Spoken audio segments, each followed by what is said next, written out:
we're here with a whole bunch of nothing to talk about. So finally, the prospect talk has come back to Lego Rocks 99's YouTube channel. And yes, WWE reference right off the bat. Let's talk about some Vancouver Canucks prospects, some guys who have really just taken over what we thought was their paths. And guys who really did just explode this recent season into prosperity once again. This video title and the thumbnail kind of tells the whole story. Today we're talking about Kole Lind and the revival of his career. So, let's go over the entire story of Kole Lind first and foremost before we get into the actual updates, because, hey, we've got 10 minutes of Utica Comets gameplay here. Let's use it wisely. Let's talk about Kole Lind, a Vancouver Canucks drafted prospect from the 2017 NHL Entry Draft. A lot of people, when you mention the name Kole Lind, they would say immediately, why isn't anyone taking Kole Lind? Because, hey, remember that meme we saw 3 years ago back at the day 2 of the NHL Entry Draft that Kole Lind, a guy who was projected to go somewhere in the top 31 by many NHL scouting parties, he dropped to the second round, and Jim Benning was caught on camera saying the infamous quote, "Why isn't anyone taking this guy?" And with the Vancouver Canucks second round pick, they snagged up what was their guy in the second round. Kole Lind was a 1998 born right-wing player who was playing out of the Kelowna Rockets. He had 87 points in 70 games played in his draft season and was touted by many as a very lethal offensive producer. However, his year after being drafted was incredible, and if you remember 2017, 2018, again, I mention this all the time, but it brings so much joy to my heart talking about 2017, 2018, because this is really the year where we started blowing up on YouTube, talking about Canucks prospects and stuff, chronicling every single Pettersson hat trick and multi-point game he had in the SHL, and doing the same thing for Kole Lind.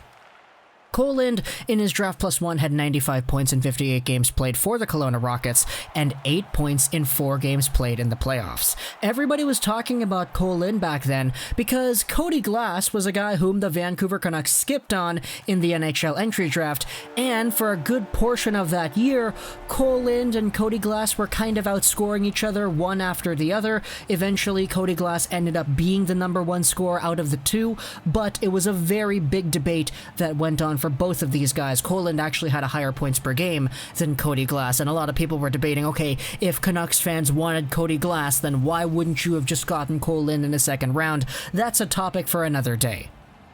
But we saw Kole Lind, a very good, very capable offensive producer in the WHL, a guy who could score, a guy who could play make, a guy who could just put up points non-stop, head over to Utica in 2018-19, where he was not as impressive. His first season with the Utica Comets was injury-riddled. He finished off the year with 17 points in 51 games played. And a lot of Canucks fans were saying, darn, this is the Hunter Shinkaruk syndrome presenting itself once again. A guy who is very, very good in the WHL. He's got a shot. He's got playmaking ability. He's got offensive awareness. He's got this ability to just put the puck towards the goal, either on the tape-to-tape pass or into the twine itself, and he just didn't translate into the AHL. Oh no. And I get it. He was only 21 years old when he played his first season in Utica. I understand that.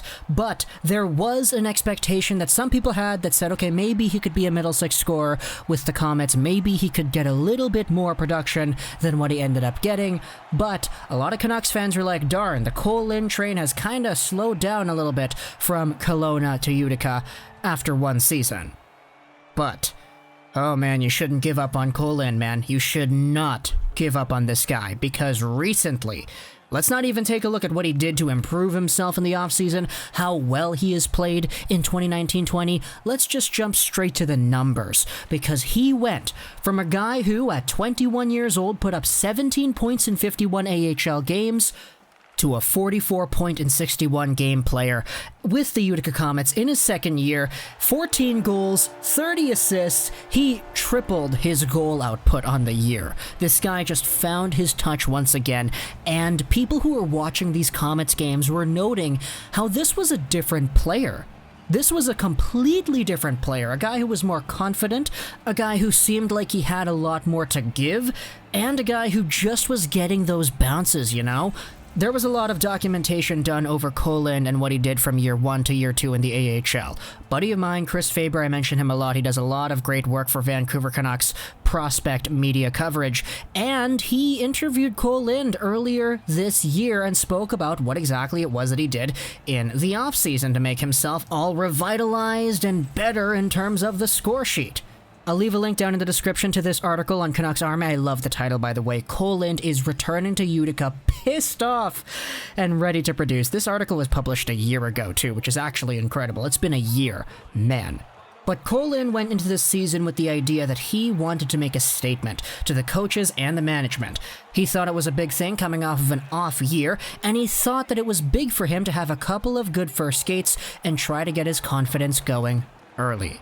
And so now, Kole Lind was one of the top Utica Comets point producers on a team that did end up losing what was some of its top talent, I will say that. Reed Boucher, Goldolbin, yeah, those guys aren't here anymore. Justin Bailey is a guy who, at the moment of this recording, still does need a contract, so we'll see what happens with him going into the future. Sven Baertschi, probably going to remain with Utica. Who knows what's going to happen with him? LTIR, maybe, I'm not really too sure. Brogan Rafferty is a guy who a lot of Vancouver Canucks think can challenge for a roster spot next season, so the Comets might not be able to have him.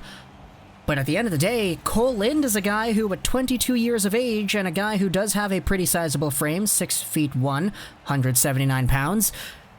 Is he the underdog to making this team next season?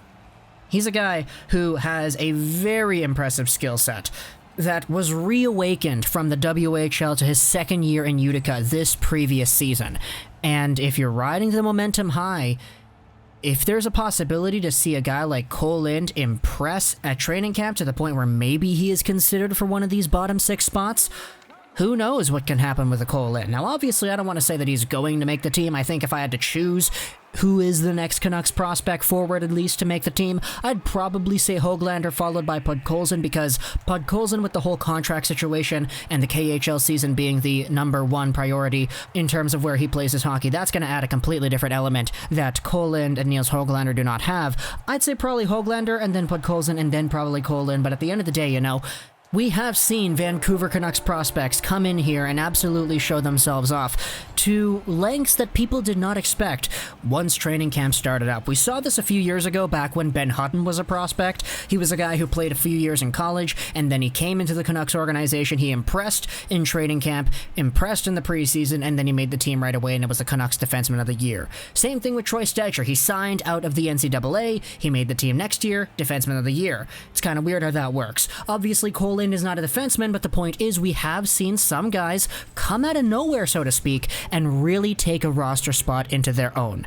If there's a guy to do that this season, you could probably name one of the Raffertys or the Rathbones or the Olevis or maybe even the Kole Linds to be one of those potential guys. Again, it's not guaranteed, that's just me spitting. But at the end of the day, when Kole Lind was defined by many as a potential top 6, middle 6 scoring forward who can contribute on a power play, that's what we saw out of the WHL Kole Lind in 2018. But in the AHL last year, he took a step back. That step back has been pushed into 2 steps forward, because now he has shown himself off as a young U23 point producer who is doing very well in the AHL. If he doesn't make the NHL right away, then hey, he'll have another season without the top guys and Goldolbin and all them to be there in front of him, and he will have an opportunity to really take over this Comets team. It'll be him, it'll be Gadjevich, hopefully. We haven't even spoken a word about Gadjevich in this video, but he has his own story too. It will be, hopefully, Sven Baertschi. Not really too sure on that front. Who knows if the Vancouver Canucks also make some other depth signings, because they probably can, I would say. And furthermore, you still have some other guys in Utica who can probably showcase some value. Guys like Lucas Yashik, who I like a lot, Francis Perron is in there, Guillaume Brisebois, a D-man we've spoken about a few times, but we'll see when all is said and done. But at the end of the day, Kole Lind has revitalized his stock as a prospect and one of the biggest Vancouver Canucks bounce-back seasons in the organization. Talk to me in the comments what you think about Kole Lind and what his projection is. I still think he can be a middle 6 NHL winger. We'll just have to wait and see if that comes true, but let me know what you think. I hope you enjoyed this video. 99 and bye.